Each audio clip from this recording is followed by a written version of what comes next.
Folks, welcome into sportsbookreview.com. It's Thursday, and it's time to talk some Week 5 NFL action. Thursday night football, big-time game tonight in the NFC West.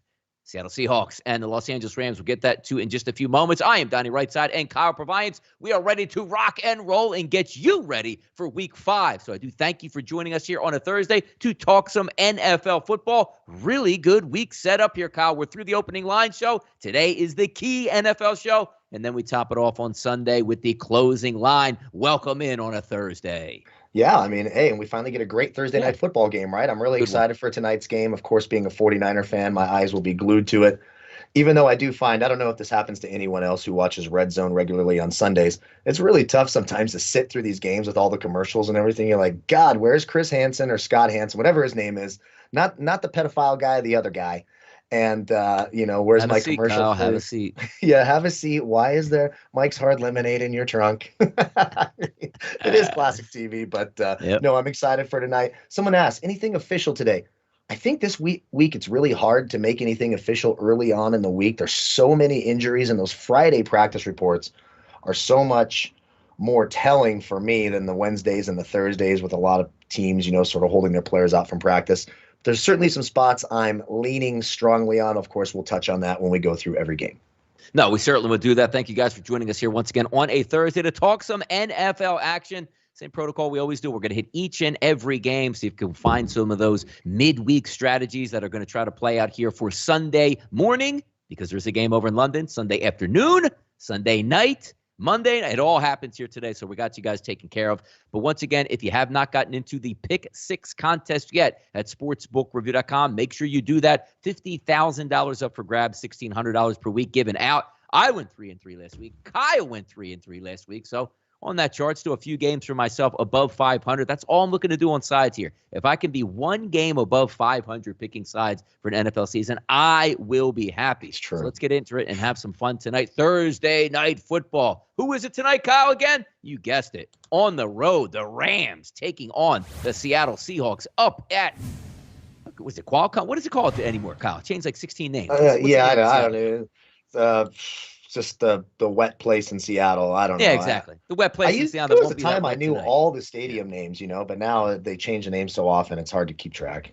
All the time they change now. But let's take a look tonight. Pinnacle opened up offshore -1 for the Rams. FanDuel here in New Jersey opened up -1 for the Rams. Across the board now, the primary number, 2 offshore at Pinnacle, 2.5 here at New Jersey. There are some 2s still hanging out there at DraftKings. So if you want the number under 3, you are going to get that. So we're also waiting tonight, Kyle, on some of the injury information that might be coming out. What I mean by Chris Carson at running back. If he doesn't play, that is a key cog out of that offense that's not going to help Russell Wilson tonight. You also take a look at the Rams. What did you like on Sunday about the Rams? Absolutely nothing. But you did hear Sean McVay say, hey, man, it's really nice that we actually get to go on the road this week. We don't have to wait 7 days. We can get that bad taste out of our mouth. We'll see if that happens. Last week, as we take a look at the Seattle Seahawks when they went up against the 49ers, didn't have to do much. It was 7-7 at the break. They weren't doing relatively anything. They caught a punt return fumble inside the red zone, cashed that in. Backup quarterback, rookie quarterback Trey Lance comes in. Not all that effective outside of one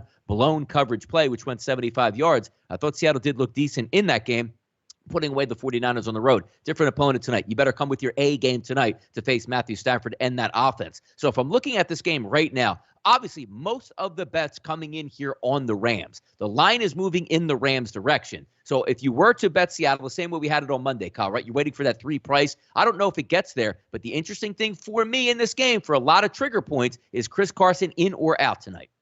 Yeah, I think that's a huge factor. And another key is, there were some questions how Darrell Henderson would respond to the short week, full participant in practice, and he's going to play. The reason that's important is Seattle has just struggled against the running game, against running backs in general. They're allowing the 3rd most fantasy points to opposing running backs. Darrell Henderson, when he plays, he's also a key figure in that passing game. His last 2 games that he played, 11 targets in those 2 games, about 56 yards receiving in those 2 contests. So him being a part of the action is key. And for the Seahawks, listen, on the perimeter, they're going to have Sidney Jones and DJ Reed trying to deal with the receivers on the perimeter.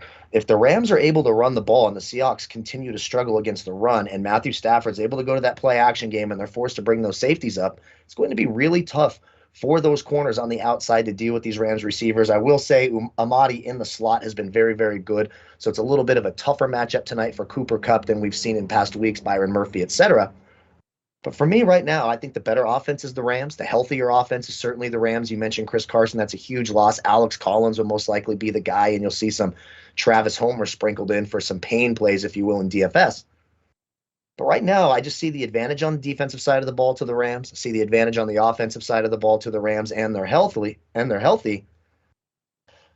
Do we like taking road teams on short weeks, especially in a place like Seattle? It's never the greatest feeling, but I'm getting this under a field goal. I made it part of my pick six contest. I took the Rams -2.5. I think they get it done tonight. Yeah, pick six contest for myself. I have the Rams at -1, so we'll see if that plays out tonight. I do think they win. This goes against the strategy, which is usually for me, home team or no team, but I just think the Rams are the better overall team, as you said. Now, last week, if you watched that 49ers game, particularly in the second half when Trey Lance came in, the front four was getting a lot of pressure for Seattle on that offensive line for the San Francisco 49ers. But this is an elite offensive unit, particularly the offensive line for the Rams. I don't think you're going to have that same luxury. And Matthew Stafford is not a rookie quarterback where you're just trying to scare him in the pocket and fly around him as much as you can so he breaks, contain, and runs. That's not Matthew Stafford's style. The weapons are healthy for the Rams tonight. I trust the Rams defense more. I trust the Rams coaches more, and I trust the overall Rams scheme more than I do for Seattle. Now, granted, if you are going to take the Seattle Seahawks, then if you're going to bet against primarily, Kyle, right, you take the Rams and you go against them. Russell Wilson's going to make plays. That's what he does. You saw it last week, Kyle, with your 49ers game. He was dead, sacked in the pocket, spun out, I have no idea, throws a dart 25 yards to the corner of the end zone. I believe Swain caught that one. And it's like, man, that was covered up. That's a sack. You get off the field, it leads to a touchdown. That's what Russell Wilson does. That's what we call the luck box in Seattle. How many times can you see him buried in the pocket, roll out, throw a jump ball 45 yards downfield, tipped around, and oh yeah, the Seattle Seahawks are first and goal at that point. It happens quite a bit, but I'm with you, and this is breaking, again, a trend that I usually take. I think the Rams are the better team. I'm going to buck that trend of the home team or no team on Thursday Night Football. I think the Rams get it done tonight, and I'm with you. I did take the -1 with the Rams. Now, also, let's with the -1. So, obviously, anything under 3, because most people, hey, Donnie, do you like the game under 3? Sure, I do. If they win they should be able to win by a field goal tonight. But looking at the total, it's dropping, Kyle. 54.5s were available primarily across the board yesterday. 53.5 now at FanDuel. Still 54 offshore Pinnacle, but some of the New Jersey outlets, DraftKings, Bet365, PointsBet, looks like they're showing 53.5, so it's coming down. And I do actually agree with that. Not because I don't think, Kyle, both of these teams can score, but the simple fact is they know each other. It's a short trip up from, L.A. up to Seattle, but also keep in mind, it's a short work week. Not a lot of practice, not a lot of preparation time. Those games tend to be a little bit more of a struggle, but also in Seattle tonight, as we always talk about the weather, 55 degrees, a little bit on the cooler side, but light winds and no precipitation tonight. Yeah, I agree too. And I thought about that total, but it feels just about right, doesn't it? And you don't want to get caught holding the bag in one of these tough divisional games between two good teams. Now, we've seen it where it flies over and we expect it to go under. That Washington Giants game stands out like a sore thumb. They went way over two defenses we expected to play well. Look, the Rams defense, for as good as they are on paper, they have shown some holes. Certainly Arizona exposed them a little bit last week. We saw the Colts put up 24 points on them. It's not like they're just shutting everyone down. The days of the 2000 Ravens and the 2002 Buccaneers and 85 Bears, where defenses just shut off. That just doesn't happen anymore. There's no defense like that. The game is not designed that way. So I would sort of lean the over here, but for me, I won't touch it. It seems that number seems really sharp and right on the line. I prefer the Rams -2.5 over that total. I did have some consideration paying down on the juice and taking the Rams over 26.5. In that -140, 145 range. I do think that's a feasible. It might have even moved to 155 today. I haven't looked today, but I did consider that Rams. I do think they can get to 27 points. I mean, would it shock you if this game was 27-24? It wouldn't shock me. So I do lean the Rams here. I took them in the pick six contest. If we want to talk about a couple of props that I like, there's not a lot of props that I do like, honestly. I took the Darrell Henderson over 20.5 yards receiving. Look, 11 targets his last two full games that he's played, 56 receiving yards in those two games. I think he can get there tonight, especially if Amadi's going to make things tough on Cooper Kupp. He's been one of the better slot corners through the first 4 weeks. We know that's who Stafford likes to go to when things get tough, is Cooper Kupp. If he's not going to be available, Darrell Henderson should see those dump offs, and he can get 21 yards on one dump off. So I do like that. I also like the Darrell Henderson anytime touchdown at -111. I think that makes a ton of sense as well. And we're looking for those odds boosts. I'm going back to this, and I know it's let us down a time or two, but I really like this one today. And maybe my counterpart here gets a little bit of credit for this even being available. We've got Matthew Stafford and Russell Wilson to each record one passing touchdown in each half. Amazing. Plus 500, like you could see a world where both quarterbacks throw a touchdown pass in the first and second half, quarter. Right? Yeah. So all you got to do is, I mean, the first half ones are the ones you really sweat out, because in the second half, when the game's on the line and these teams start going at a frantic pace, especially if it's close, you expect them both to get a touchdown pass as well. So that's my favorite odds boost. Stafford and Wilson to each record one passing touchdown boosted in each half, boosted to plus 500. Yeah, I went one-on-one of those last week for some decent money. The first one was the Philadelphia Eagles and the Kansas City Chiefs, which was Mahomes and Hurts 1-1. They end up getting that, even though it was a struggle because Jalen Hurts threw 19 touchdowns, but 17 of them got called back in that game. But then you flipped it over in the Rams game versus Arizona. They hit it in the first quarter of that, but they only got one in the second half, which I thought I had a good chance at that because the Cardinals had a couple shots, but they handed the football off inside the 5. Hopefully that's not the case tonight, but it's a great one here. This is now a passing league. This is no longer a running league. These teams get to the 2-yard line. It used to be like, hey, 3 plays, run it right up the middle, and we're going to score a touchdown. That isn't the case anymore. It's roll out of the pocket. It's throw daggers. Quarterbacks want stats, and they get them. 5-1 price on that one is sensational. I do also have a couple prop bets that I like as well.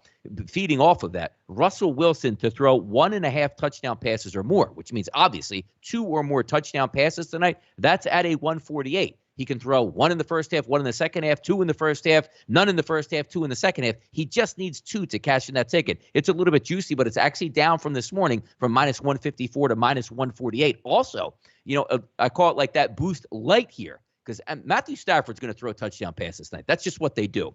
Him to throw 1 touchdown pass in the first half and at least 1 in the second half, that's plus money as well. But the simple fact that they boosted plus 360 to plus 500 on 2 good quarterbacks that will be slinging it tonight, the total's not 37.5, and one of the guys is a rookie. These are 2 all-pro caliber quarterbacks in a game lined around 54 points with no rainy conditions in the forecast and a fast track. I'll take my chance on that. Also, Kyle, some other shots here. Touchdown props. I mean, we can all go, hey, Cooper Kupp's going to catch one, or if Chris Carson plays, he's going to score a touchdown, or, some of the, whatever, some of the big DK Metcalf. I'm going to go Van Jefferson, who has 2 touchdowns on the season, has seen his targets increase from like 3 a game over the first 2 to 6 a game over the last 2. 2 games, 4 touchdowns. For him to score tonight, it's plus 240 for a touchdown. I'll go with a little bit longer shot on here on an anytime score there. Any other prop bets that you're looking at tonight in the Seattle game?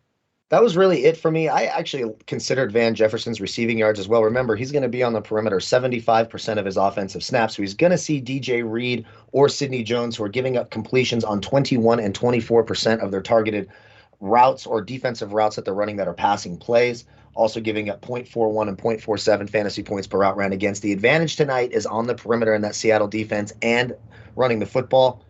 If they're running the ball effectively, 1 play fake here, a guy like Van Jefferson, or if you even want to get crazier and go for that deep shot, Deshaun Jackson's always there for that one big play. Of course, if he does catch that, when he finally does get that 1 super deep touchdown here in prime time, he'll be injured for the rest of the year. That'll be his final play. But those are, look, those long shot touchdowns on deep balls, especially when you're struggling against the run and you have 2 beatable perimeter corners, are certainly viable. The other one I considered was Matthew Stafford over 2.5 passing touchdowns. The only thing that scared me a little bit is how bad the Seahawks are against the run. You worry that Henderson's going to poach a couple of those touchdowns in the red zone. Yeah, it'll be interesting here. Sean MCK saying Wilson 1.5 touchdowns now, -138 at Bet365. It's a good bet. Like if Russell Wilson doesn't throw 2 touchdown passes, they get smoked in this game. So even if the Rams are bringing it on offense, you're not going to be running the football in the second half. And again, it's a passing league. Russell Wilson to throw 2 touchdowns. Come on. You know what I mean? He should be able to get that done. We'll see if it plays out tonight. But it is a very good DFS game. A great game considered, I guess, probably expecting a lot of injuries in this game. And, oh, my goodness, there go my prop bets in the first half because Stafford busted up his shoulder in the second quarter. I hope none of that plays, because if everybody stays healthy in this game, I really think we're going to be able to cash some tickets, particularly on some of these fun prop bets that we have. But it looks like a good night tonight set up. I'm really looking forward to that 5-1 here at the FanDuel Sportsbook. It's a legitimate one. It's not, 5-1 usually kind of like a long shot. I don't know if that's going to hit. This is a really good chance to hit tonight. Yes, and all you need, throw one apiece in the first half, and you are in play for that second half. It's always a lot of fun to watch. So we'll have some fun with that stuff here. Akbar says the Rams team total over 26 at Caesars is minus 160. He says he loves that. I do think we get some points in this game. I do not have a team total wager, but again, pick six contest. I do think the Rams pick up the win on the road, and I do think we can get some touchdown passes out of both of these quarterbacks. All right, now let's get to the Sunday morning games. Yes, you heard that correctly. Now, if this game can get any worse, I don't know, but it's getting worse by the minute here. Why? Calvin Ridley is going to sit this one out between the Jets and the Falcons over in London. Those 3.5s that were opening this week, 4.5s at the FanDuel Sportsbook, they are disappearing quickly here. 3s at FanDuel, 3s at DraftKings, 2.5 at Bet365, 2.5 now, Kyle, offshore at Pinnacle. Ridley will not play in this game, which means you're just going to rely on Kyle Pitts and Cordell Patterson's going to have, I don't know, 75 targets in this game. It gets worse and worse every week. Do I love the Jets? No. Do I like Atlanta? No. This is simple for me. Sometimes we spend a little bit too much time on junky games. I will have absolutely nothing to do with this game in any way, shape, or form except have it on in my background as I get ready for the closing line on Sunday. Yeah, I'll make it quick on this game. I don't have a ton of interest now. I did make it a part of my pick six because I like that number for Atlanta's moved down to 3. Calvin Ridley's a big loss, and look how lucky the Jets are getting 2 weeks in a row, basically avoiding 3 top, 10 or 15 wide receivers in the league. But still, for me, young team like the Jets coming off their first win, a game they shouldn't have won. Now they're going to London. They've, never really experienced anything like this. I'll take the veteran team and the Falcons. I still think that Falcons defense is a little bit underrated, especially up front against the run. It's going to put a lot of pressure on Zach Wilson. There's one real beatable spot in that Atlanta secondary, Fabian Moreau. But if they can help him out a little bit, I don't know, and, help out on Corey Davis, I don't know where the Jets are going to go here for points. I do think the Falcons up front a little bit underrated. I'll take the veteran leadership, Matt Ryan. I still like the offense a little more, even without Calvin Ridley.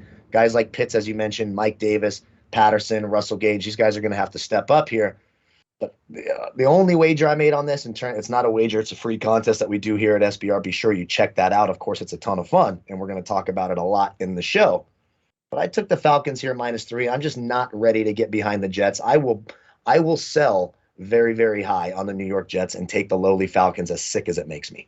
Yeah, we pick every game. So I put my plays in last night. Just to tell you how much I care about this game, I just had to check which team I actually picked for this game. That's how much I care about this one here between the Jets and the Falcons. But good on the NFL for not wasting a really good football game on 9:30 in the morning, which is 6:30 on the West Coast. Just put 2 bad teams. Wake up, grab a mimosa. Who won that game? 9-7 it was. Oh, it doesn't surprise me. And I don't even care who actually won the game. So we'll see what happens in that one. 453, 454. Miami Dolphins, Tampa Bay Buccaneers. 10-point line in this one. Usually you say that's too many points. It's not a long travel distance. Miami should be able to hang around. They have some talent on their football team. It's as simple as this to me. You scroll through the Miami Dolphins and you try to see what they have going on. And it says Tua Tagovailoa should be back, but not until October 17th. And Jacoby Brissett is a bad quarterback. There was a time where he was eligible to be a decent quarterback in the NFL, a backup quarterback that could serve his time and get your team through a few weeks. Those times are long gone. He is a dinosaur in the backfield back there. So when you're taking a look at what you need to do to go up against the Tampa Bay Buccaneers and Tom Brady,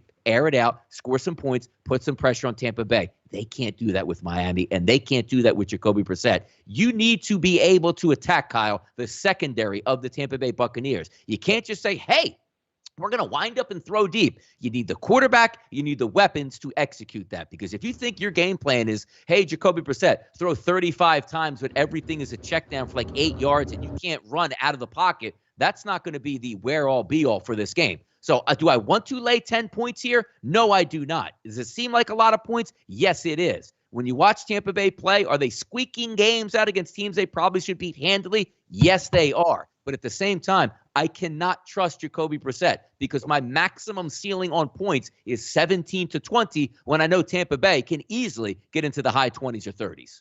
Yeah, and the real problem with Miami is their defense cannot stop the run. And that is not good news when you're going up against Tom Brady and those wide receivers, because if Leonard Fournette and Ronald Jones are able to chew up yardage and you have to bring extra men into the box to stop the run, you are in a ton of trouble with those 3 wide receivers. And let's also keep in mind, Byron Jones, the outstanding corner for the Dolphins, has not practiced all week.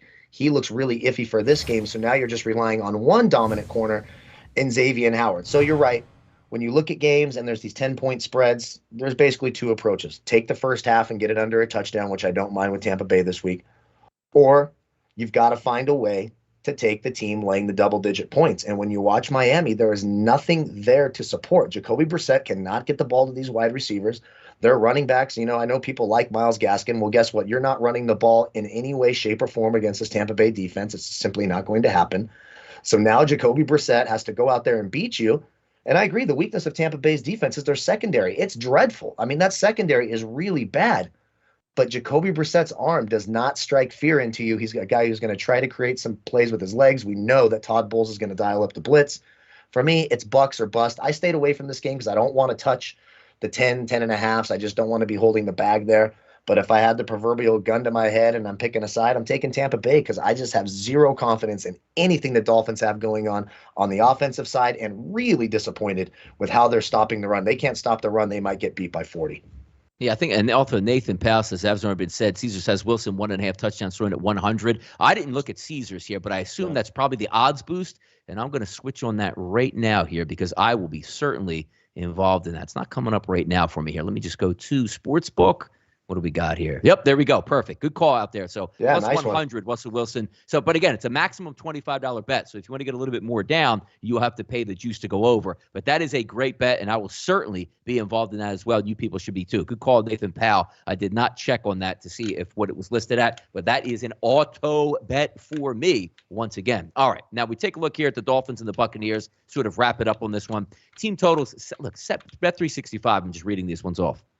Dolphins 17.5 minus 115, which is outrageously low when you figure the Buccaneers are at 30.5, which means that they will be down in the fourth quarter. But I can't trust Jacoby Brissett. This is one of those games where if it was eligible for Tua to play here, I would love them if it was a 17.5, a little bit more of a dynamic quarterback. I just can't trust Jacoby Brissett, which is wild, Kyle. An NFL team that should be competent just to get to 18 points, which is roughly 20 points in a game. That should be doable, particularly against Tampa Bay, who is susceptible in the air, but I don't know if it takes place. I don't know if I can trust him on it. All right, Let's head down to Carolina here. Philadelphia Eagles and the Carolina Panthers, 455, 456. Line drop in this one, and I agree. I actually agree with this, Kyle. 4.5s at Pinnacle have turned into 3s. 3.5s here at FanDuel have turned into 3s. It's 3 across the board here with an over-under that has crept up a little bit. We saw them open up around 46, 46.5, drop down to 45.5. Now you're seeing the 45s come back, and I do agree with it. But I'm struggling a little bit with this game because I do have the Philadelphia Eagles as a possible play for a team total, which you can buy that down. It was around that 17.5, 18 price for like minus 135. It's risen a little bit here. But here's my issue. When you watch the Philadelphia Eagles over the first 2 weeks, very competent against Atlanta, didn't look so competent against the 49ers. And then the Dallas Cowboys, they were getting run out of the building, but they were throwing the entire way. They looked very good against the Chiefs, but throwing the entire way. My question here, though, is the Philadelphia Eagles, who seemingly don't want to run the football, might be the best way to get after the Carolina Panthers, as Dallas absolutely shredded them on the ground.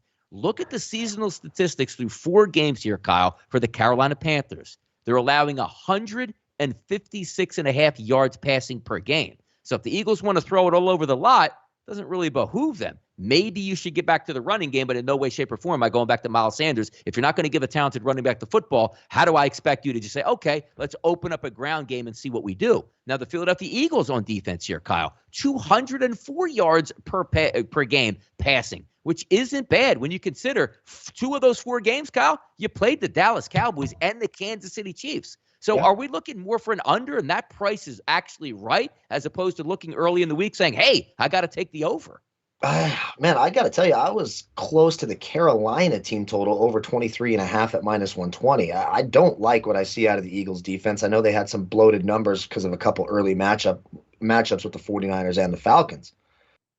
But the key for me here is Christian McCaffrey going to come back. I know he's been practicing a little bit. There is a chance they were saying he was going to play this week. If he's ready to go and getting the ball, I love Carolina in this game, and I love that team total. Of course, without him, it makes it a little bit more nerve-wracking. But I got to say, the defense of Carolina has been a big surprise this year. They've really elevated their game from last year. Of course, they just made the trade for Stephon Gilmore. He will not be there this week. I believe he will be back week 7 after the bye week. That's when he's eligible to return as well. I can't believe I'm taking a Sam Darnold team again, but I just don't see this could be a trap too. This does have trap written all over it, but I don't like what I see out of that passing game. They have not shown an appetite to run the ball enough. For me, it's Carolina or bust. I think they cover here, and I have some strong consideration for that 23.5, especially if Christian McCaffrey plays. Exactly. And that's where we have to preface it, which is great. The way we structure this show is done on purpose. Monday, fresh look. Thursday, get the pencils out. Sunday, make the final decisions. Because you know it's going to be a big decision, this one, Kyle, when they say, okay, the line is 3, and oh, yeah, Christian McCaffrey is not playing this weekend. Like, I don't know about this one now. Mm-hmm. But if you get the report from Adam Schefter at 6 a.m. on Sunday, Christian McCaffrey is a go. They expect him to be full go today, no restrictions. And it's like, okay, now that over-under comes back into play. Now you're looking at a more explosive offense here for the Carolina Panthers. They got dusted by Dallas. But again, seems like a lot of teams might get dusted by Dallas this year. It's an interesting game where one of those, Kyle, where I talk about it quite frequently on Monday. I was ready to push the button on the Philadelphia Eagles team total. And I said, now, wait a second here. These lines are here for a reason. Sports, companies and, DraftKings, FanDuel, Pinnacle, they don't just make lines up and say, hey, what do you think about this one? I don't know. Throw this number out here. They make sense. So I'm trying to go through. But Christian McCaffrey, again, we haven't seen the full practice reports across the NFL yet for a Thursday. He did get a limited practice yesterday. We'll see what it is today, because if he's full go, that offense is different, and they should be able to do damage against the Eagles on the ground, which if you have a good offensive line and a good running game, you can pester those Eagles as they sit back in that zone defense with 2 safeties high. Interesting game overall. But again, I do have the Eagles circled as a possible play in this one, at least from a team total perspective. And I do quite like them as a side if McCaffrey does not play. New Orleans and Washington, 457, 458. Winston and Heineke in this one. Opened up as 1.5. Now we're seeing the movement towards New Orleans, Kyle. And you know what? I actually agree with that here. A 43.5 as a total across the board as well. Washington's defense, supposed to be the stalwarts of the NFC East, supposed to buoy this football team while Ryan Fitzpatrick threw the football all over the lot. Well, Fitzpatrick is gone. Heineke looks decent, but that defense looks absolutely terrible. But here comes the crux of the argument. You can get after that secondary, Kyle, but the Saints, they ain't getting after anybody's secondary. Yeah, this one's so tough, right? It's kind of a bummer, the injuries that's going on with Washington, especially on the offensive line there. That makes you a little concerned because the Saints can get after it in that front 7. And will this finally be the game where this talented Washington defense actually does something here? It is a good get-right spot. There's not a lot of weapons on the Saints offense. Jameis Winston's always turnover prone. I don't think anything's changed there. We've seen him revert back to old Jameis when things got tough here. I was a little nervous to pick a side, but I got to say, we might be pulling the seal of approval up right now. I'm over at BetMGM, and I'm getting the Washington football team total over 19.5 at -160. I know the Saints defense is good, but Marshawn Lattimore is going to have trouble with Terry McLaurin. He's making all of these shadow corners look bad. He's too fast. He's too quick. He has a nice rapport with Heineke. Of course, Gibson's going to be banged up. He's going to be banged up all year. They will be without Logan Thomas, their starting tight end this week, which is a little bit of a bummer. But when I watch this Washington offense, it's hard for me to imagine them not getting to 20. So go ahead, put that seal of approval up, Esteban. We're going to take the Washington football team over 19.5 points. It's juiced up a little at -160. That's over at BetMGM. I'll be surprised if they don't get to 20 points. It'd be interesting here. Curtis Samuel looks like he might. This is just so crazy stuff. Like, you sign a free agent, you pay him a lot of money. It doesn't look like he's going to play for most of the year now because he's going to be hampered by groin injuries. Also, Antonio Gibson out of the backfield. He's still banged up with a shin. It should be one to watch, but I sort of agree with you because I like Washington's offense if it is healthy and also against a lower tier defense like Atlanta this week. It's not a lot of points. You don't need 26.5, but I need to see these final reports on who's going to make it out because McLaurin's the only wide receiver. You lost your tight end who's very good in Logan Thomas.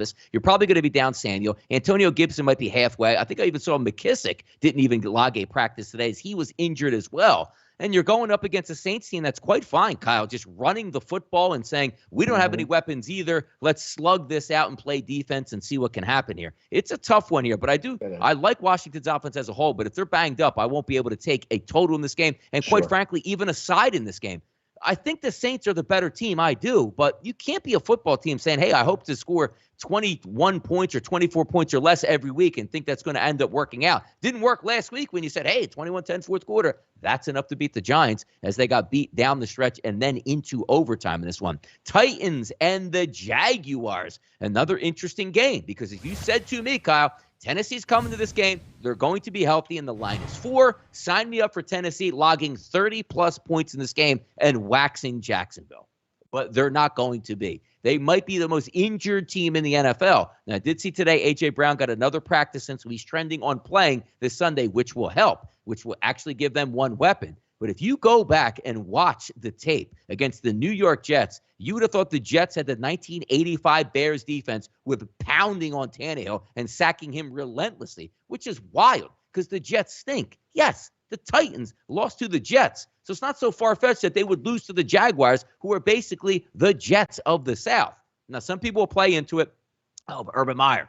Urban Meyer's struggling out there. Trust me, players don't care about their head coach on a personal level. Players care about their paycheck. So you're telling me that the Jacksonville Jaguars, Kyle, are going to tank the season because they don't like Urban Meyer and they won't be NFL players anymore. That doesn't happen here. As long as the game plan is in, which it probably is, they will play. Can they beat Tennessee is another situation, but one of those where I'm watching. If we're down all these injured players again, they were horrendous against the Jets. I can't take them as a road favorite, even at Jacksonville. Yeah, it's good Lord. And you're right. The Jaguars aren't going to fall apart because Urban Meyer grabbed someone's ass. Okay, it's just not going to happen. These are grown men, and trust me, it's not the first time a team has caught Urban Meyer doing something wrong, and it won't be the last time. So I would get over that. Look, Jacksonville is terrible.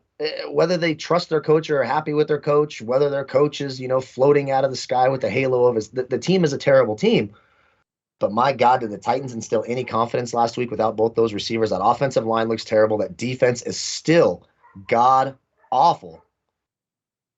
Boy, oh boy. Could you guys hear me scream at those dogs, by the way? No. I thought I had it muted. Okay, good, because someone said you could hear that from an island. I'm like, no, I made sure I had the right microphone on so I could scream at the neighbor to shut those damn dogs up. So I'm hoping no one heard that. I don't think so. Yeah, okay, good. You would have heard it.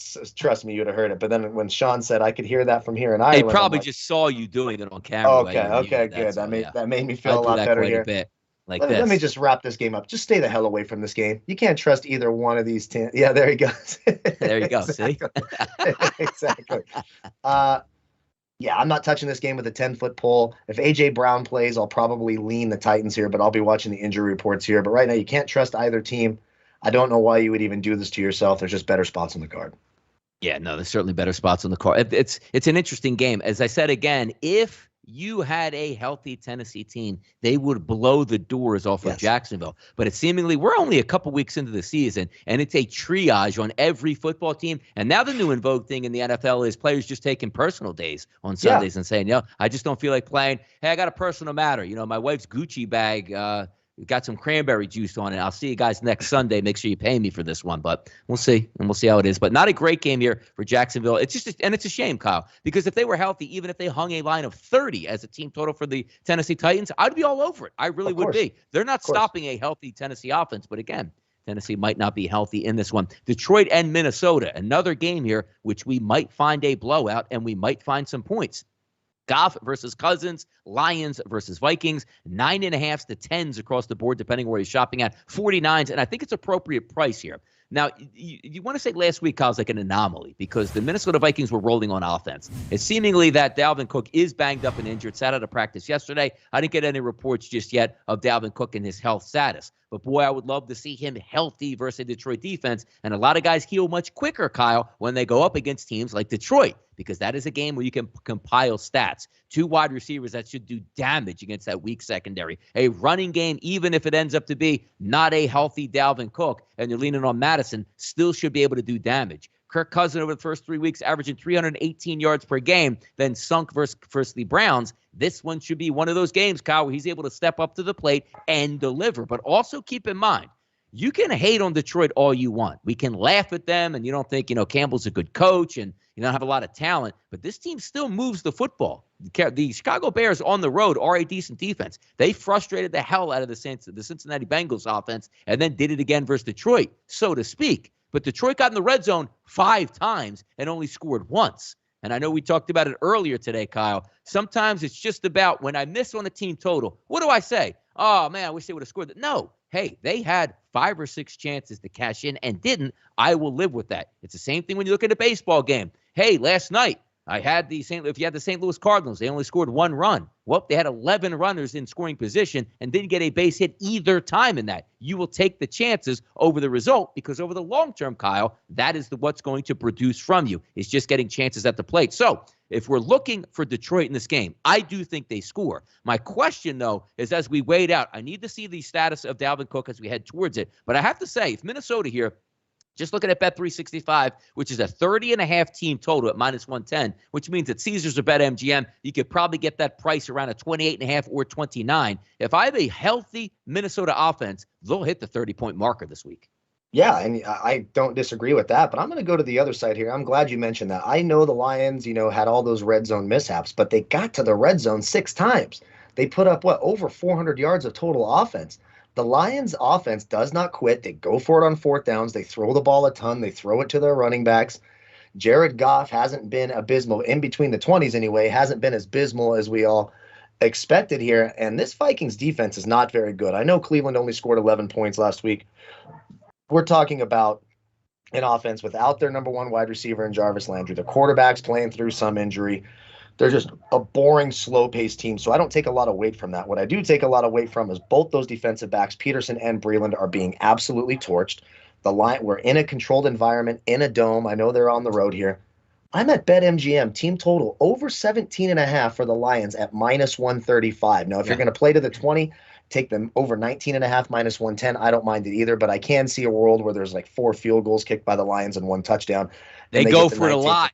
And they go and so like 18s and 19s start to come into play a little bit with the Lions. Exactly. That's why I'm taking it at 17.5. Put that seal of approval up. I like this Detroit Lions team total. I think they get to 19 or 20 points this week. I'm taking the Lions team total over 17.5, -135. They can move it. They can score. That Vikings defense does not scare me, and they're going to have to score to hang out in this division game. So I'm going to take that Lions team total. In terms of picking a side here, I'm not taking Kirk Cousins in any scenario as a touchdown or more favorite. It's just not going to happen. I don't give a damn who he's playing. Should they win the game? Yes. Is it a decent teaser spot for the Vikings? I certainly think so. But for me, Lions team total over 17.5 makes a lot of sense, and we put the seal of approval on it.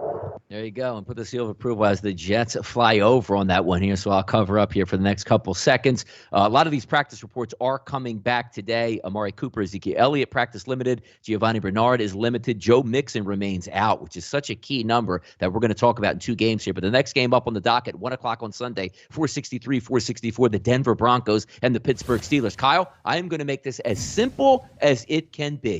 And it looks like Teddy Bridgewater is on track to start Sunday. If Teddy Bridgewater is the starting quarterback for the Denver Broncos, they will beat the Steelers, and I will take the Broncos to knock off the Steelers. In a lower scoring game, it's 39.5 for a reason. Teddy Bridgewater will not make the big mistake that Drew Lock does. He will handle his duties in the pocket and try to escape from that pass rush from the Pittsburgh Steelers. But the cap doesn't really come from the Pittsburgh Steelers defense and what Teddy Bridgewater can do. It's the Denver defense for me against the abysmal and washed Ben Roethlisberger. This is another one of those games, Kyle, we say to yourself, old me. Now, wait a second, Kyle. I can get a -1 to a -1.5 at home with Pittsburgh in this game. Maybe Drew Lock, you'd look that way, but maybe not. If Teddy Bridgewater is the starting quarterback, which, again, out of concussion protocol, practiced a little bit today, on track to start Sunday. He starts, I like the Broncos.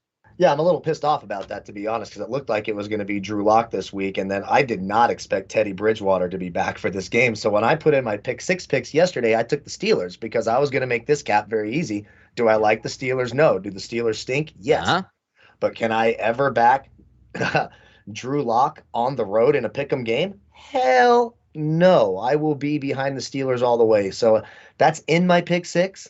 I'm rooting for Teddy Bridgewater not to play at this point because if Teddy Bridgewater plays, I don't like it a lot. I would take Denver here. Pittsburgh, you can't trust them. It is a tough place to play. Those terrible towers are going to be going. There's not going to be a lot of points here. These are 2 solid defenses. I like the Broncos defense more. Certainly their secondary is better. The Cam Suttons of the world just aren't doing it for me in that Pittsburgh secondary. Who's the other guy? Oh, yeah, James Pierre, terrible. Joe Hayden's been his typical Joe Hayden self. But James Pierre and Cam Sutton certainly beatable. If Teddy Bridgewater's there, I'd lean Denver. If it's Drew Lock, it's easy for me. I'll take the Steelers. I'll take that pick 'em money line. And I'll take them at home all day. But now we got to wait on the injury report. So I'm kind of bummed that I pulled the trigger on this because I might be holding the bag with the Steelers and a full complement of weapons for the Broncos doesn't make me feel great. Also, keep an eye on Melvin Gordon. Hasn't been practicing all week as well. It could be the Javonte Williams show this week for Denver. No, certainly can. Also, how about a shout out to Esteban for A-plus graphics here on the show. They're loving the behind the scenes now, Esteban, on this. But let's keep moving forward here. Packers and the Bengals, as I just mentioned.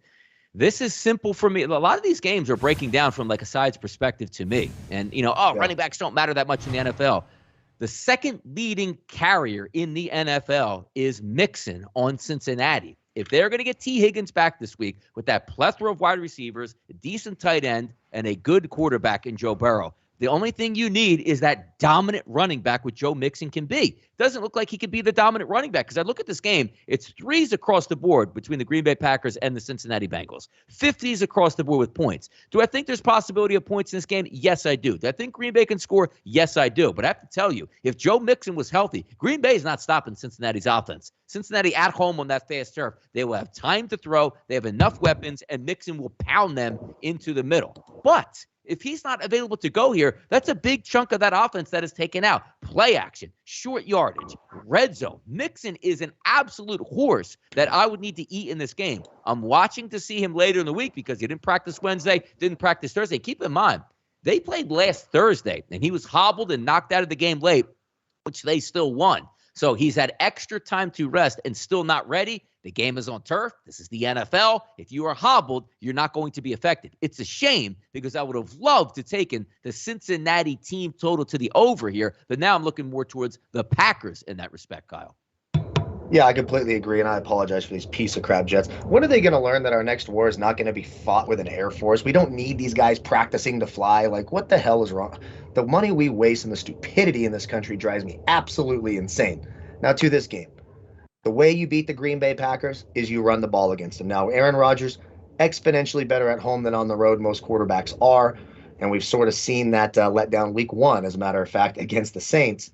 But I got to tell you, that Bengals secondary with Mike Hilton and Eli Apple and Trey Waynes, not very good. They have zero chance of shutting down this Packers off passing game.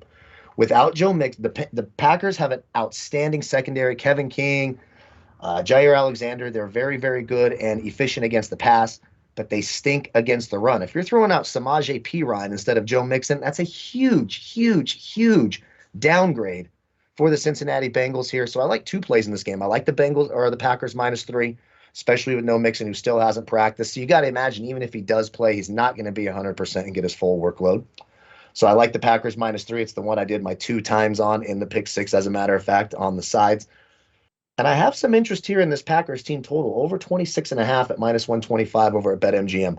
Reason being, if they're not going to have Joe Mixon and they're going to have to rely on the throw on Joe Burrow in the passing game more, there's going to be less time taken off the clock, more possessions for the Packers. I think they get to 27 points. I like that Packers team total quite a bit. You could see that pinned to my Twitter on Sunday, but I really do like Packers -3. I just don't see how the Bengals without Joe Mixon hang in this game. Yeah, Jimmy Legs has a point, too, because the Bengals will be able to throw. I'm telling you, the Bengals will be able to move the football. It's just a shame that, again, when you take a look at like Carolina's team total, hey, how do you like this if, Run CMC doesn't play? Like, damn it, why can't he play? Same thing with the Bengals. Joe Mixon should have extra time to rest. This team should be ultra healthy coming into this, and then one of the key cogs in the offense might sit out. Still an interesting game overall. Patriots and the Texans is next. Oh, boy, those Texans here. So we go all the way across the board, opened up at 7s here in New Jersey, now at 8.5s, some 9s even on the board in total, which has crashed from 42.5 at the FanDuel Sportsbook to 39.5 at this time, and I can't blame them. New England is a slog offense, but you know what? At least New England has an offense. Davis Mills is terrible, and it's not his fault. He's not ready to be an NFL quarterback. He wasn't drafted to come in and start, 3 or 4 games into his career with a horrendous football team around him. Now, it is a road game for New England. You usually don't make a lot of money betting on rookie quarterbacks going on the road. But again, Kyle, when I look at these games, and I sort of get a chuckle because the whole foundation is it's not if Houston can score points. It's can they just have an effective offense? And I don't think they can. Yeah, what are you supposed to do with the Texans here, right? I won't touch this game with a 10-foot pole. I'm not taking a rookie quarterback who's got to win by double digits on the road no matter who they're playing. Houston right now is probably or the Jets, the worst team in the league. Davis Mills is probably the worst starting quarterback in the league right now. He looks completely lost. This Patriots defense is a tough defense. Not going to be a lot of points here. I agree with that movement, but who wants to take an under 39.5? That feels way too scary for me. I mean, kick return for a touchdown, a muffed punt. You never know. Houston gets in the end zone. You're feeling a little bit concerned here. The only way you can bet this game is to bet the Patriots.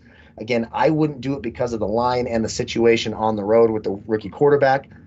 But when you have spreads like this and you have a home dog laying this many points, you've got to find a way to take that team. And what have the Texans done with Davis Mills at quarterback to make you think they can do anything? It's Patriots or bust, but again, a game I'm not going to touch. No, certainly. Let's go to Bears-Raiders here. Another interesting game. Why? Because Justin Fields is now going to be the starter at quarterback. Last time Justin Fields went on the road, it was a disaster factory. Now they're going on the road to play the Vegas Raiders, who, hey, finally lost their game, but they lost it to a pretty good football team in the Chargers. Now, let's see what the injury reports look like here, because Montgomery's out 4 to 5 weeks. This guy looked like, okay, you're going to have a rookie quarterback. You're going to have a hammer in the backfield. Now he's gone. So are we led to believe here, Kyle, that Justin Fields is going on the road and beating the Raiders? Absolutely not. Give me the 5.5 in this game. I'll take the Raiders over under 44.5. I don't have a great feel for this one, but I do lend more towards an over than under. But I'm not trusting Justin Fields on the road with no weapons. Sorry, ain't going to do it. This isn't the Detroit Lions. Yeah, and I agree. And the weakness of that Bears defense is that secondary, and you know the Raiders are going to come out and try to throw the ball there. You just can't take Justin Fields on the road. It's under a touchdown. Raiders coming off a tough loss to the Chargers. I think the Raiders get right this week. I think they get it done. Josh Jacobs looks like he's going to be back in a full part of that offense, which is only a good addition and a good thing for the Raiders here. Don't trust that secondary for the Bears, and zero chance I can trust Justin Fields on the road. He might make some plays with his legs, but what's he going to do with his arm? I'll take the Raiders here, and I'll take the points. I think they win by a touchdown. I do. I think they can win by a touchdown this one. And it's not to say Justin Fields won't be a good quarterback. I just don't think he's ready to win on the road. And it's not as if, Kyle, when we put him and say, well, he's getting 9.5 points where you got to beat him by double digits. No, Vegas has to win by a touchdown. I think they get it done out there in the black hole in Las Vegas. Cleveland and the Los Angeles Chargers. Good game here. 4 o'clock slate, the second one of those. Mayfield versus Herbert. I'm worried about Baker Mayfield, Kyle. I am, and I'm worried about their passing game. I love the Cleveland offense. I think all components, when healthy and working, intertwined, it's going to be sensational. When Jarvis Landry gets back, Odell Beckham is healthy, the offensive line stays intact, an unbelievable running game. But my question is Baker Mayfield right now. You say, look and say, well, he didn't have a good game last week. Come on, man. That was the Vikings defense you'd have a good game against. Missing wide open guys, passing for less than 40% in that game. And now you find out that he has a pectoral injury. That doesn't help, because these are one of the games that I'd look at and say, I would love to take an over. But take a look at this, Kyle. 51.5 as we saw the open here in New Jersey at FanDuel. It's down to 46.5, and you scratch your head going, wait a second, man. The Chargers can move it. The Browns can move it. But when you really dig into it, I'm worried about the Browns offense, because I'm not worried about the running game. But if they are dominant on the ground, Kyle, what does that mean? 11 play drives, 7 minutes off the clock. And if you don't score a touchdown and kick a field goal, your over is blown up just from one drive alone in this game. Now, I am looking a little bit more towards this game to the Chargers. The Chargers will score on anybody. Herbert is that good. The wide receivers are that good. As long as Eckler is healthy, he has a mismatch all over the field. So my angle in this one is trying to find a way to take the Chargers team total. Yeah, I actually like the Chargers. I like the Chargers side here. You're right. The Browns offense, all they're going to try to do is run, and chew up the clock. Baker Mayfield, now he's playing with that injury, doesn't look great. I don't think he's all that great when he's fully healthy, to be completely honest. I'm not a big Baker Mayfield guy. I think he's a funny guy, like the commercials. He can run around a little bit. But God, he makes terrible decisions. He's not accurate. He has bad timing with his receivers. That's not good. This Chargers defense is legit. We saw them hold down a good Raiders offense on Monday night. I know it's the short week for the Chargers. That makes you a little bit concerned, but they stayed home this week. I think the line's a little too short, to be completely honest with you. I took him in the pick 6 at -1.5. I think the Chargers get it done here. Too many injuries and not enough explosive plays for Cleveland to hang around with this good Chargers offense. I think they do just enough at home to get it done.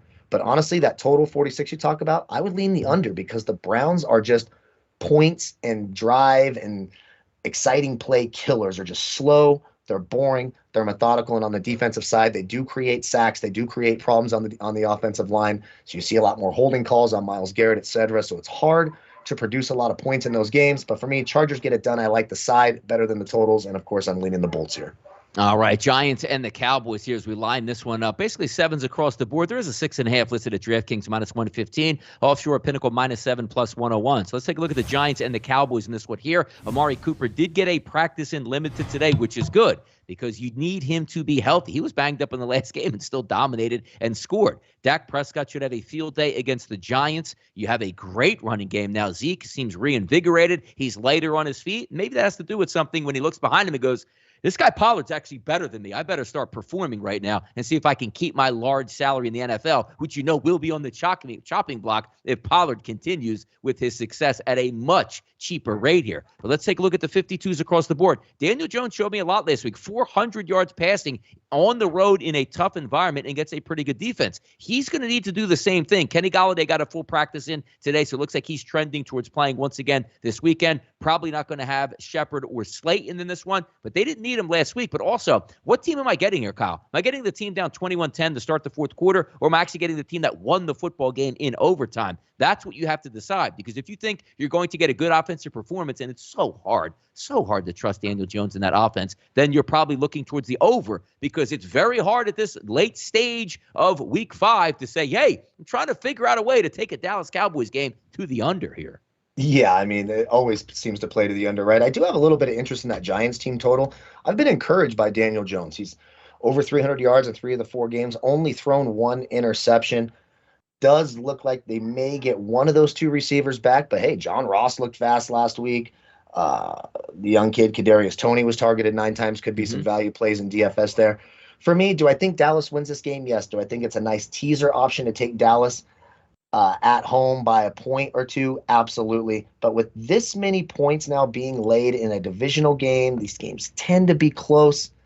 I'm sort of leaning the Giants to cover here, and I'm taking those 7.5 points. If it gets under a touchdown, I'll probably go Dallas's way. But if this stays, at a touchdown or more, I think the Giants can do enough against a Dallas defense that we've seen be beatable.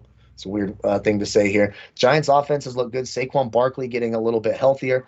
I don't like to hold the bag with the Giants and bet the Giants, but I'm not sure in a divisional game over a touchdown, 2 offenses who have been moving the ball, it just feels like a backdoor cover, doesn't it? Like the Cowboys are up by 13 late.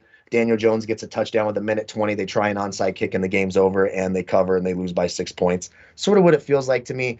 Too many big play potential against that Dallas defense. So I'll say the Giants cover here, but I do like the Cowboys to win, and I think it's a nice teaser spot.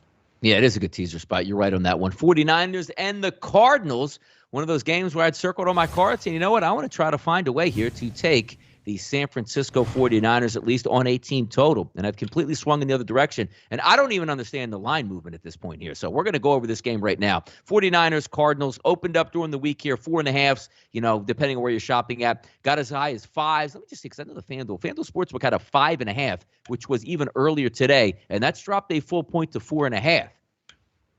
I came into this game saying, I think I want Trey Lance over Jimmy Garoppolo. I think I can get more excitement. I think I can get more plays.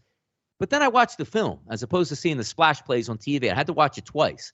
He's not ready to be in the NFL. He has a lot of a feel like Justin Fields, where he makes electric plays with his legs that cover up how you actually win in the NFL. Watch the second half of that game. The big plays came on like 4th and 10 where he scrambled for a first down while they were in prevent mode, or it was a 4th and 1 and he had to run the football himself.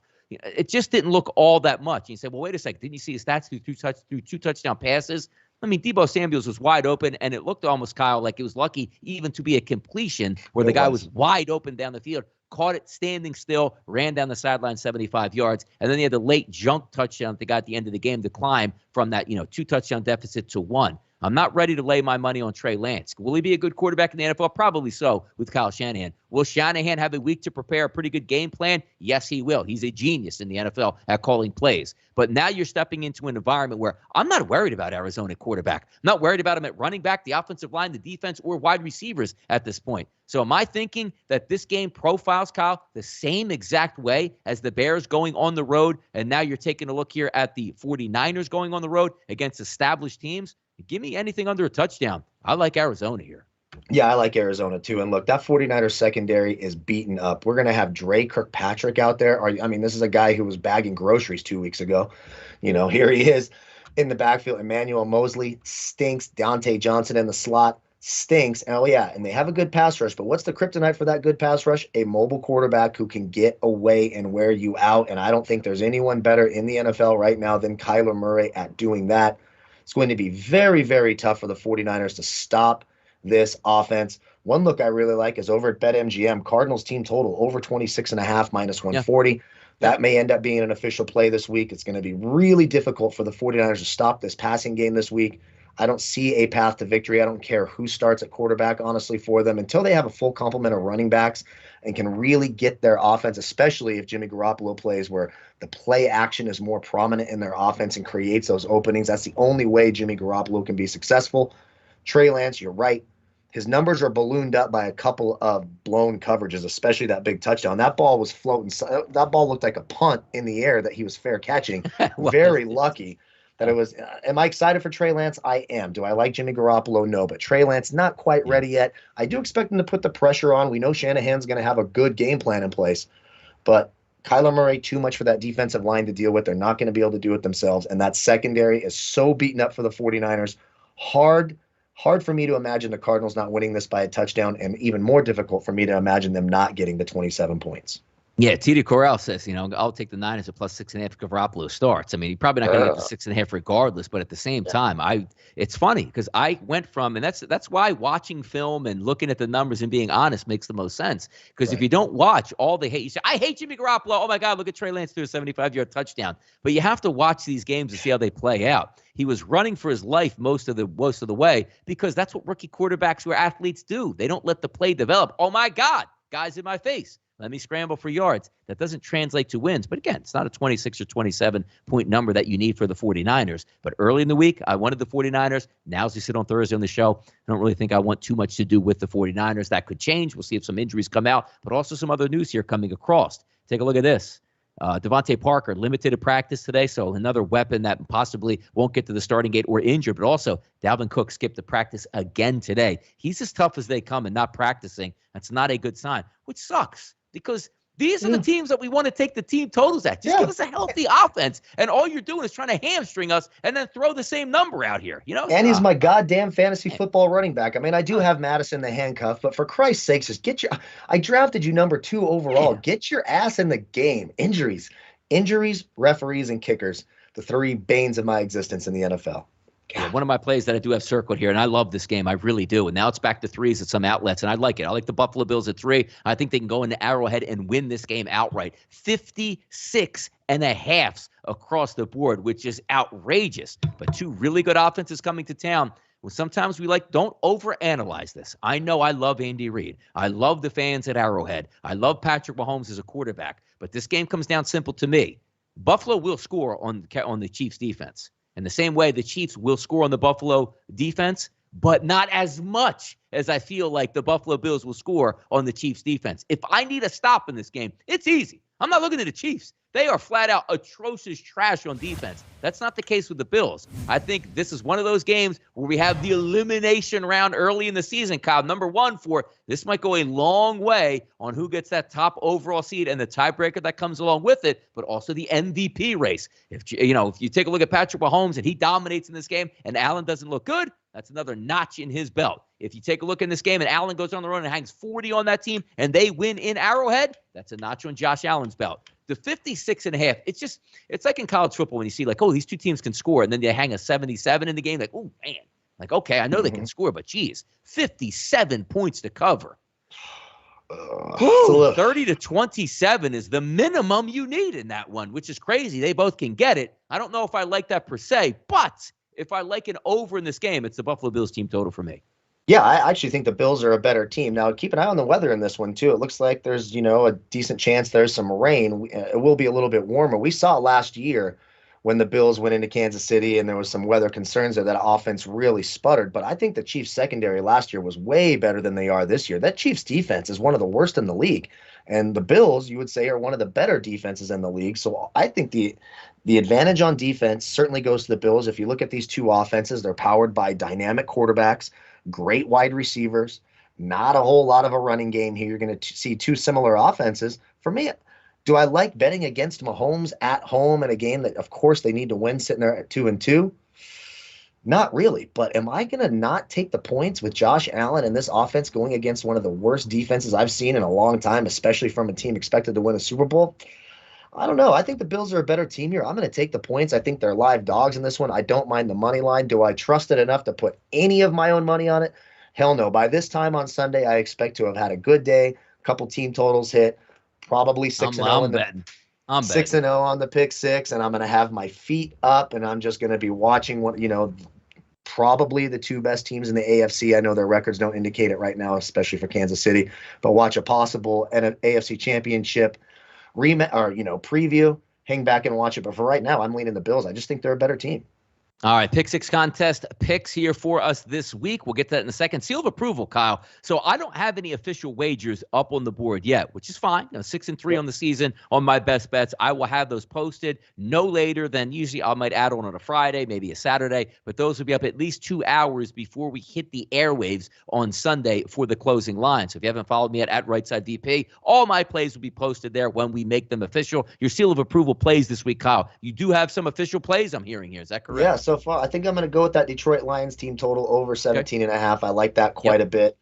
And I'm trying to remember the other one. I think I went with the Washington team. So you didn't even bet it? What are you doing? Over 19.5. I'm trying to remember. Over 19.5 Washington. I have them both clicked on here right now as we were talking, because I hadn't, coming into the show, I talked myself into them as we went here. But yeah, I like that Washington team. I like both Washington and Detroit to get to 20 points. Both their team totals are 19.5 or lower, so I have both of them early on in the week. I'll be keeping an eye on the Cardinals, the Packers, and maybe a couple others heading into Sunday, and maybe even the Packers -3, depending on that Joe Mixon status. Yeah, it should be good stuff. I mean, there's a lot of good stuff out here that we will continue to add on Pick Six plays of the week. I'll go over my 6 that I've already turned in here. Rams -1, Saints -1, the Denver Broncos +1, the Green Bay Packers -3, Vegas -5.5, and the Bills 2 times +3. Kyle, where are you at on your Pick Six this week? I've got the Rams -2.5, the Packers 2 times -3. I've got Arizona -5. I took Kelsey's Falcons -3 against the Jets, which kind of makes me nervous here.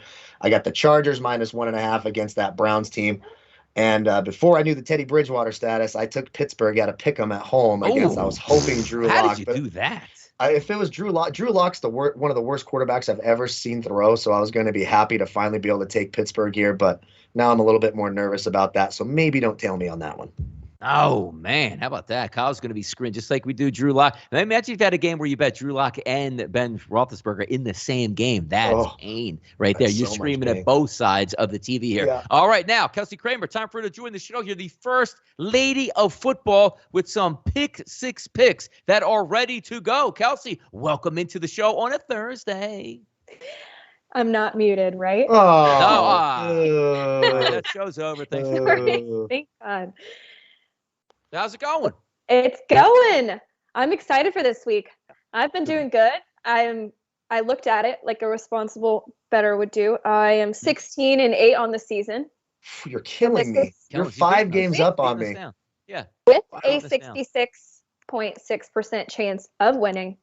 So last year I was ranked like 500 and whatever. You'll be there. You'll be there. You'll be there eventually. We'll get you down there. No, absolutely not. So y'all need to start watching my show and not theirs. Yeah, you're kicking my where is ass. your show at, by the way? What do you host a show with Kyle over there? Where is this at? Yeah. And not yet, but. But the truth be told here, Matt Ryan is actually filling out her picks each week, Kyle. So that's what I hear. I might be fist fighting Matt Ryan soon, too. I saw his damn face when he was on with you versus the other. I might be fist fighting Matt Ryan. I think I could take him, too, honestly. I think I could, too. All right, let's get right to that a lot. Look at that, man. It's a lot of violence on the show. Let's talk some violence tonight in the NFL. As who do we have lining up? Those Rams and the Seattle Seahawks. At home, always tough to beat the 12th man on the field, which is actually the fans. Russell Wilson is healthy. We'll see if Chris Carson makes it to the starting gate. But the Rams are steaming like Willie Beeman after getting housed by Arizona last week. Do they step up this week on a Thursday night and win? Or is it going to be the Seahawks that take the day? I definitely like the Rams here. They want to win, and I like Matthew Stafford. The good news for LA is that Seattle's offense is not as explosive as the Cardinals. But And their offensive line has allowed, I think 11 or 12 sacks. So when you put Aaron Donald in there, it's going to be a sack town. Russell Wilson is going to sack town tonight. Ooh, I believe that. I like that one. There's jokes for that, right? Because it wouldn't shock me if he did that either. I mean, he's going to jump all I don't over like that Russell one Wilson there. a whole lot, so I like saying he's going to Sacktown. That wouldn't shock me at all. All right, here we go. So we got Rams on a Thursday night game. Now, also, we're going over to London for the next one. The New York Jets taking on the Atlanta Falcons. And some late word today, Calvin Ridley will not be making the trip to London. So they're down some weapons here. I know we saw a picture of Matt Ryan smiling on an interview. I don't know if he's smiling right now, Kelsey, but where are we going in this one? I like the Falcons. People are worried that Ridley is not going to be there, but he hasn't shown up this season. He has one touchdown in the first 4 weeks. And last year he had, I don't remember how many he had, but it was definitely more than one. Yes. And the Jets have a 40% chance of scoring in the red zone. I don't think I've seen a 48% on any of my tests. I'm at 66. Let's keep bragging about that. Yeah. Just throwing that out there. I'm at 66.6. The Falcons are at 66.67% in the red zone. We have Cordarrelle Patterson and Kyle Pitts and whoever they throw in there, Christian Blake, Olamide Zacchaeus. You can pronounce that right, Kyle. And Tajay Sharp, which I think are better than Calvin Ridley at this point. Whoa. So, Whoa. Right. I like this. Don't let this get back to Matt Ryan. Take. There. Let's Goodness. go.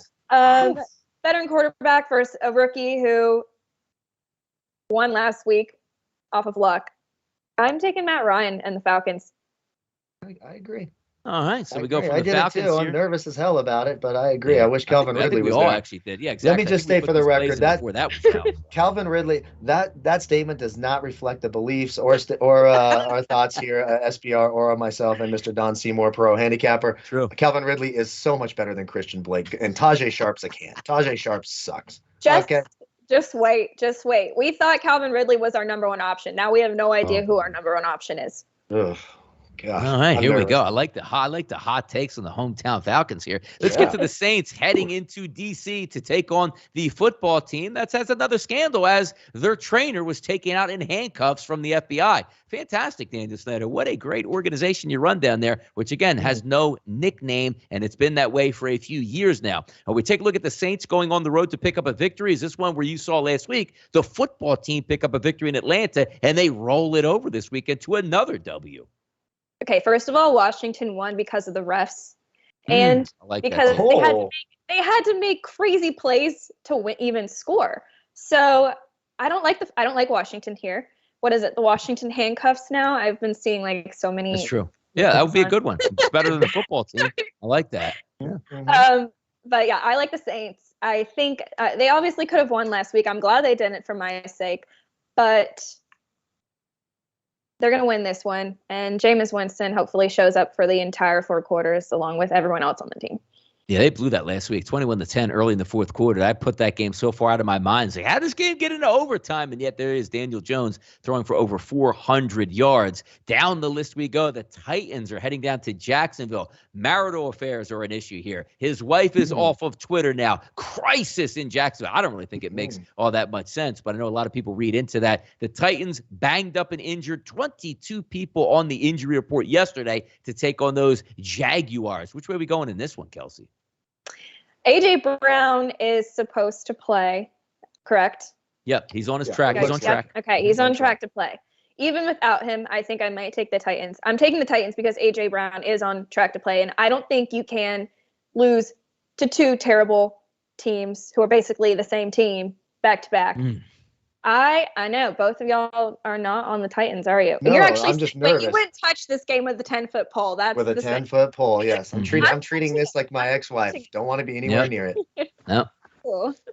But the Jags defense is absolutely toothless, so they're going to be able to score and hopefully not take this game into overtime and lose another embarrassing matchup.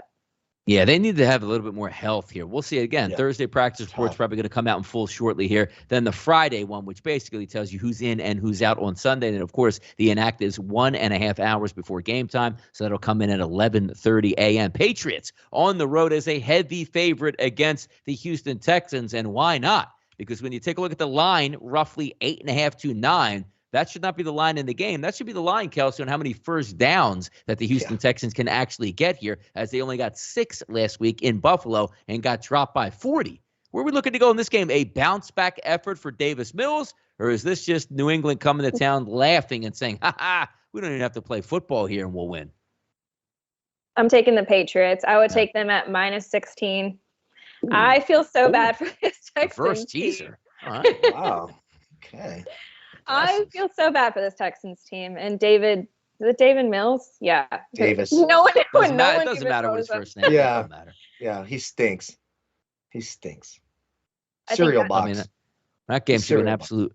I don't know. First of all, we're gamblers, so we watch these games technically. But if this was you weren't a gambler, and it's like, hey, I love football. Nobody's tuning into this game, so enough with that. The Niners take their show on the road. Trey Lance probably going to get the start this week for the 49ers on the road against the Arizona Cardinals. The line does look a little shifty here as it's dropped now. Was around that 5.5. Now we're getting 4.5s across the board. But it looks like Lance is probably going to be the starter. Are we trusting that Kyler Murray and Cliff Kingsbury continue to roll, or is this the Niners stepping up in the division and not letting the division get away from them? I think the Cardinals will start the season 5-0, no doubt. I think that through and through. But I think the 49ers are going to give them, with Jimmy Garoppolo or Trey Lance, whoever is starting quarterback, they have enough weapons to keep up and keep this game close. All right there. 49ers cover. Professor Chris says the Texans might be the only team our Eagles can cover against, Donnie. Come on, man. We covered against the Atlanta Falcons. Kelsey Kramer's Atlanta Falcons getting the job done there. Week 1 doesn't even count. Let's see if you can go 6-0 this week. I'm looking for a nice 5-1 spot to get me back into this. So I was 3-3 last week, which was disappointing off of a 5-1 week the week before. So Kelsey's got the Rams, the Falcons, the Saints, the Titans, the Patriots, and the Niners. We got a good game coming up tonight on Thursday Night Football. You got a baseball game taking place right now, 3-0 here at the Houston Astros. There we go. In that one. So we'll see about the night game as well. But a pretty good football schedule up this week. Thursday Night Football, Sunday morning football, Sunday afternoon, Sunday late afternoon, Sunday night, and Monday. So make sure you guys join us once again here on Sunday at sportsbookreview.com. We will be live for the opening line, I should say the closing line, from 12 to 1 o'clock, getting you ready for kickoff. I'm ready for football. I know these two with me are ready for football. So thank you once again for joining us here on the show for a Thursday. 256 people still currently watching live here. Thank you for all the love and the support. If you haven't hit the like button, do so. If you haven't hit the thumbs down button, you can do that as well. But most importantly, hit the subscribe button, turn those notification bells on every time we go live. You may be coming here and talk some NFL football. Thanks again for Donnie RightSide, Kelsey Kramer, and Kyle Purviance. We're the sportsbookreview.com NFL team. Today was your Thursday show, and as always, good luck on those wagers.